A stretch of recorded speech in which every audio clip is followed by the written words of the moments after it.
So now coming to the limitations of VBT. First limitation is it is unable to give the true geometry. तो इसमें हमारे पास जो complex है that is निकल टेट्राकार्बोनाइल. इसमें निकल का ऑक्सीडेशन नंबर क्या है 0.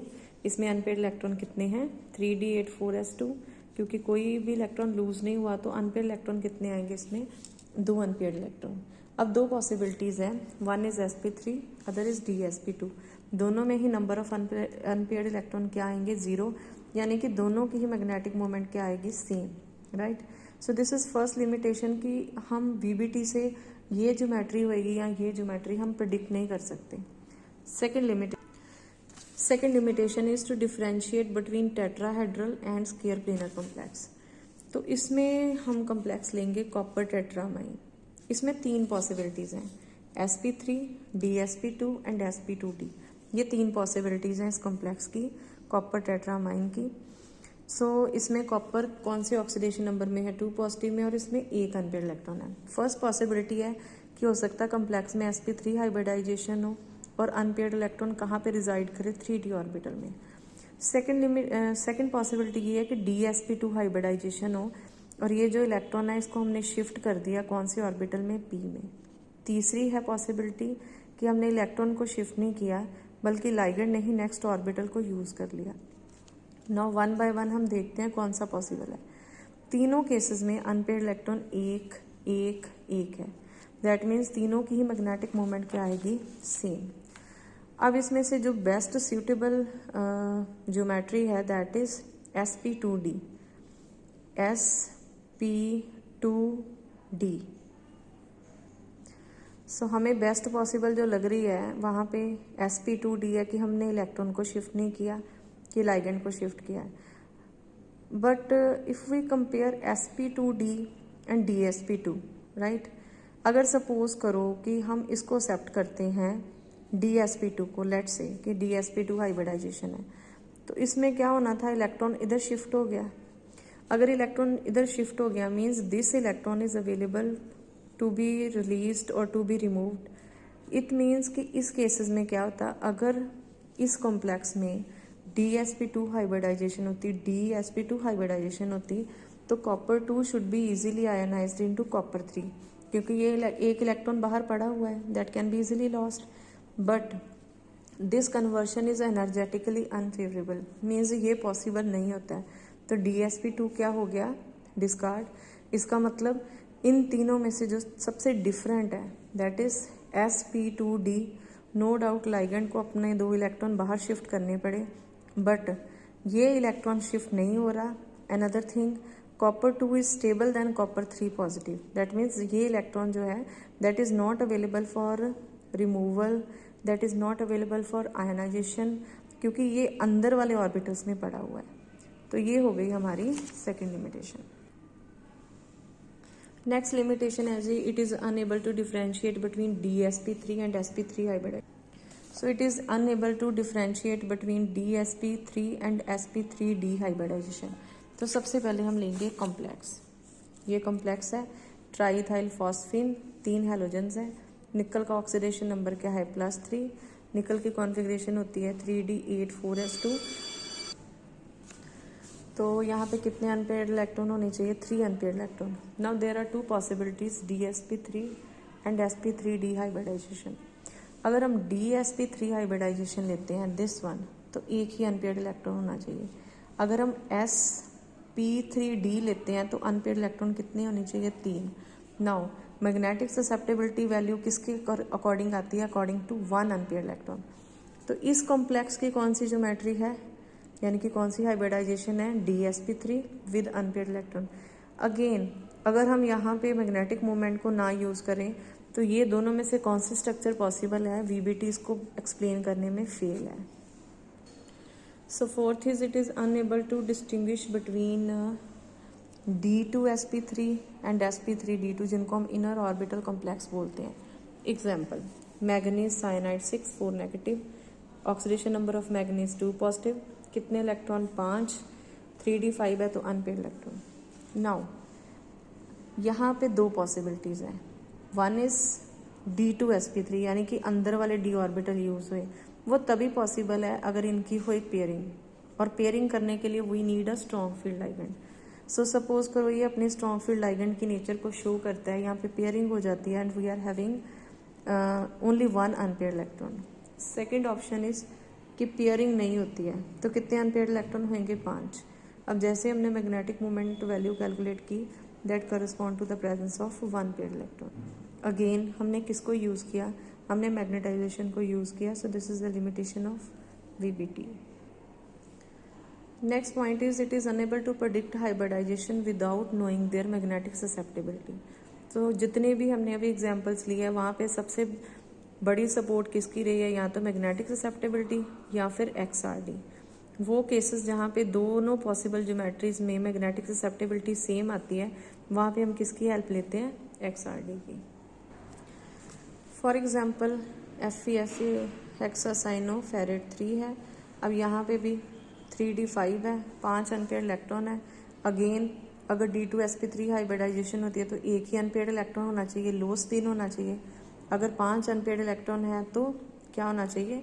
इसकी हाई स्पिन होनी चाहिए, दैट मीन्स कि मैग्नेटिक मोमेंट हाई होनी चाहिए। Now this ligand is a week field ligand, तो ये पेयरिंग नहीं करेगा, राइट? अगर ये पेयरिंग नहीं करेगा तो पांचों के पांचों अनपेयर्ड इलेक्ट्रॉन जो है वो रिटेन रहेंगे। So this is the possibility कि क्या होगी? sp3d2 hybridisation, sp3d2 for Fe F6 3 negative. Again it is, अगर हम मैग्नेटिक मोमेंट ना नोट करें तो VBT fails to explain the geometry of this complex. So इसी तरह से ये कुछ कम्प्लेक्सेस हैं। अब यहाँ पे हमने क्या देखना है? ये कोबाल्ट Cl4 2 नेगेटिव है, ये मैग्नीज का कॉम्प्लेक्स है, ये निकल का कॉम्प्लेक्स है, ठीक है जी। तो यहाँ पे देखो ये सारे क्या हैं? These are weak field ligand, chloride, bromide, iodide.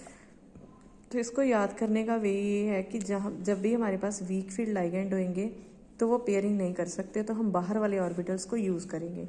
But still इस रूल में भी कई एक्सेप्शन है जो मैं आगे आपको बताऊंगी। और जब हमारे पास आ गया स्ट्रॉन्ग फील्ड लाइगेंड तो क्या होएगी? पेयरिंग। तो इनर ऑर्बिटल यूज़ किए जाएंगे। So this is inner orbital complex and these are outer orbital complexes.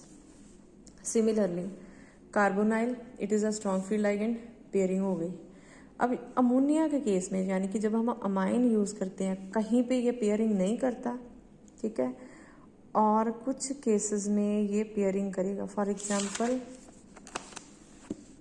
यहाँ पे।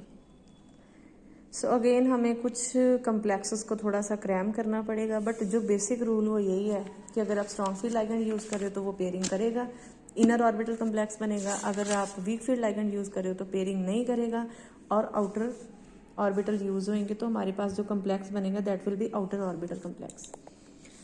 नेक्स्ट है जी, in some cases the value of magnetic moment is higher than that of expected. So यहाँ पे total magnetic moment is equal to magnetism due to spin motion and magnetism due to orbital motion. So यहाँ पे what we have to expect कि जो most of the transition metal complexes होते हैं उनमें क्या होता है? That mu is equal to mu S. एक हम स्पिन ओनली फॉर्मूला यूज करते हैं म्यू को कैलकुलेट करने का। तो इस पॉइंट को आप इस तरह से याद रखोगे कि कुछ कम्प्लेक्सेस में हम जितनी वैल्यू सोचते हैं वैल्यू उससे ज़्यादा आती है। इट मीन्स यहाँ पे म्यू एल की कॉन्ट्रीब्यूशन होती है, यानी कि म्यू एल को प्लस किया जाता है। That's why mu is greater than mu S, but this point is not explained by VBT। Next उसके बाद है जी, अब कुछ थ्योरेटिकल पॉइंट्स करेंगे। This theory is unable to explain the order of reactivities of inner orbital inert complexes. जैसे ये configuration है D3 4 5 6, तो इनका जो ऑर्डर ऑफ रिएक्टिविटी है which is based upon the difference in the activation energy, ये VBT इसको defend नहीं कर पाती। Okay, next is this theory can not account for the relative stability for different coordination number. तो इसमें हमें example याद रखनी है। जैसे आयरन है D5 कॉन्फ़िगरेशन में, तो ये दोनों कॉम्प्लेक्स बनाता है, टेट्राहाइड्रल भी, ऑक्टाहाइड्रल भी। क्रोमियम D3 में सिर्फ ऑक्टाहाइड्रल कॉम्प्लेक्स बनाता है। कोबाल्ट D7 में दोनों बनाता है, यानी कि कोई मेटल आयन किसी पर्टिकुलर कॉन्फ़िगरेशन में दो स्टीरियो केमिस्ट्री या दो तरह की ज्योमेट्री शो करती है, और कोई नहीं करती, तो ये जो पॉइंट है it can not be explained on the basis of VBT. Next, the prediction of VBT for the number of unpaired electron and their correlation with stereochemistry is misleading. आपस में कुछ इसकी सेटिंग ही नहीं होती. फॉर एग्जाम्पल, जितने भी tetrahedral complexes होते हैं निकल के, उसमें होती है sp3 हाइब्रिडाइजेशन. तो जब तक हमारे पास वो इंस्ट्रूमेंट नहीं आए जिनसे हम मैग्नेटिक मूवमेंट निकाल सकते थे, तो पहले ये अज्यूम किया जाता था, they were assume to be paramagnetic due to the presence of 2 unpaired electron. Similarly जितने भी स्क्वायर प्लेनर कॉम्प्लेक्सेस तब उन्होंने निकाले थे, तो दे वर एक्सपेक्टेड, वर का मतलब क्या है कि अभी मैग्नेटिक मूवमेंट का पता नहीं था, they were expected to be diamagnetic. However जैसे ही लेटेस्ट टेक्निक्स आई, जैसे एक्सरे स्टडी आई, तो उसने ये बताया कि जो निकल है D8 कम्प्लेक्स, इसमें हम अज्यूम क्या कर रहे थे कि यहाँ पे कितने अनपेयर्ड इलेक्ट्रॉन होने चाहिए, 2. पर उसने क्या बताया कि कितने अनपेयर्ड इलेक्ट्रॉन है, 1. राइट. और सेम ही कम्प्लेक्स है, लेकिन ये 2 तरह से एग्जिस्ट करता है. एक वो जिसका ब्लू कलर होता है, और एक वो जो डायामैग्नेटिक फॉर्म में होता है और येलो कलर होता है. तो ये जो डायामैग्नेटिक पैरामैग्नेटिक इक्विलिब्रियम होता है, that is not explained on the basis of VBT. Next, different एक्ो आयंस लेते हैं, उनकी स्टेबिलिटी को ये एक्सप्लेन नहीं कर पाता. तो एक्ो आयंस का मतलब होता है जब लाइगेंड क्या है, वाटर. नंबर 2, इनमें 2 तरह की बॉन्डिंग पॉसिबल है, आयनिक एंड कोवलेंट. तो VBT इस चीज़ को एक्सप्लेन नहीं कर सकती. तो हम 1-2 रैंडम एग्जाम्पल उठाते हैं. फॉर एग्जाम्पल, ये आयरन का एक्ो आयन है और ये क्रोमियम का है. इसकी pK वैल्यू क्या है, कम. इसकी pK वैल्यू क्या है, ज़्यादा. इसका मतलब, और एक और कोबाल्ट का ले लेते हैं, इसकी सबसे कम. तो अगर हम तीनों में देखें तो तीनों में से सबसे ज़्यादा स्ट्रॉन्ग कम्प्लेक्स किसका है, जिसकी pK वैल्यू सबसे ज़्यादा, वो क्या होना चाहिए, क्रोमियम. अब बात करते हैं इनकी बॉन्डिंग की. तो बॉन्डिंग क्या है, जो क्रोमियम वाला कम्प्लेक्स है, दिस वन, इसमें कौन सी बॉन्डिंग है, क्रोमियम और कोबाल्ट में है कोवलेंट बॉन्डिंग, और आयरन में कौन सी बाइंडिंग है, बॉन्डिंग है ionic bonding. So chromium it should be a stronger acid than iron, but actually it is a weaker acid. So यहाँ पे ना हमने 2 पॉइंट्स तो समझना है. One is type of bonding. तो टाइप ऑफ बॉन्डिंग हमने 2 पढ़ी, एक कौन सी है, कोवलेंट, एक कौन सी है, ionic. So what we assume कि क्रोमियम जिसमें कि कोवलेंट बॉन्डिंग है, it should be a stronger acid as compare to iron. Stronger acid का मतलब ये है फॉर क्रोमियम कि ये जल्दी से H पॉजिटिव आयन दी. स्ट्रॉन्ग एसिड का मतलब क्या था, यानी कि इन तीनों में से सबसे ज़्यादा, क्योंकि इसमें कोवलेंट बॉन्डिंग है और बाकियों में क्या है, जैसे आयरन में आयनिक बॉन्डिंग है, तो हम ये अज्यूम करते हैं कि इसके केस में it should release H positive ion at the earliest. But यहाँ पे प्रॉब्लम क्या आती है, यहाँ पे अगर हम इसकी pKa वैल्यू देखें तो pKa वैल्यू सबसे ज़्यादा इसकी है. pKa वैल्यू हमें शो करती है it is inversely proportional to acidic character. अगर हम बॉन्डिंग देखें तो it should be strong acid, लेकिन अगर हम इसकी वैल्यू देखें तो ये सबसे वीकेस्ट एसिड है. तो ये जो चीज़ है it is not explained on the basis of a valence bond theory. Next, cobalt और आयरन, ये दोनों जो कम्प्लेक्सेस हैं, एक्ो आयंस हैं, कोबाल्ट का और आयरन का. इन दोनों में एक में कोवलेंट बॉन्डिंग है और एक में आयनिक बॉन्डिंग है, right.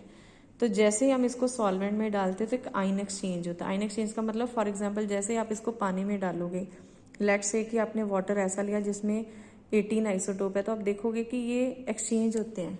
For example cobalt H2O6 3 positive, तो हमने इसमें वाटर डाल दिया एंड लेट्स से कि हमने आइसोटोपिक लेबलिंग की. तो क्या होता है कि ये जो 6 लाइगेंड हैं, इनमें से कोई एक लाइगेंड आके बाहर आ सकता है और वाटर अंदर जा सकता है. That means this complex is expected. ठीक है, इसको कहते हैं आयन एक्सचेंज. सो इन दोनों कम्प्लेक्सेस में क्या होता है, बोथ दीज कम्प्लेक्सेस, चाहे इनमें टाइप ऑफ बॉन्डिंग वेरी करती है, एक में आयनिक है, एक में कोवलेंट है, एक में आयनिक है, बट ये फटाफट से सॉल्वेंट एक्सचेंज करते हैं. सॉल्वेंट का मतलब ये वाटर मॉलिक्यूल को एक्सचेंज करते हैं.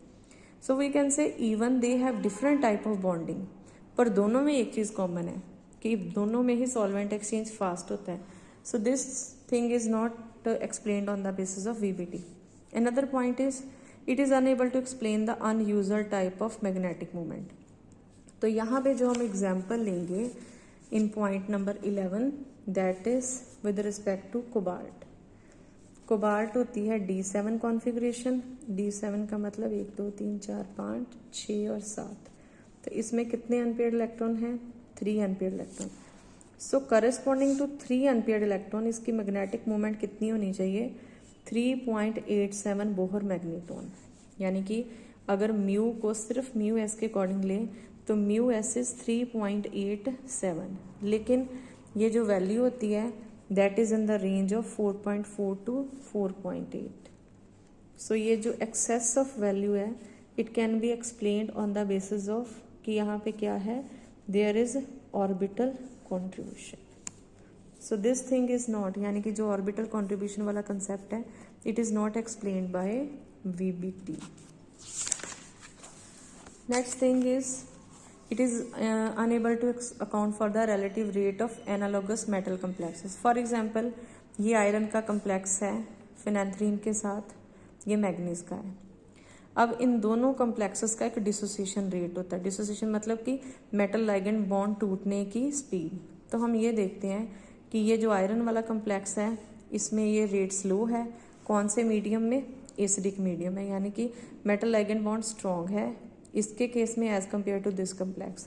तो इसके बारे में भी कोई एक्सप्लेनेशन नहीं है इन VBT.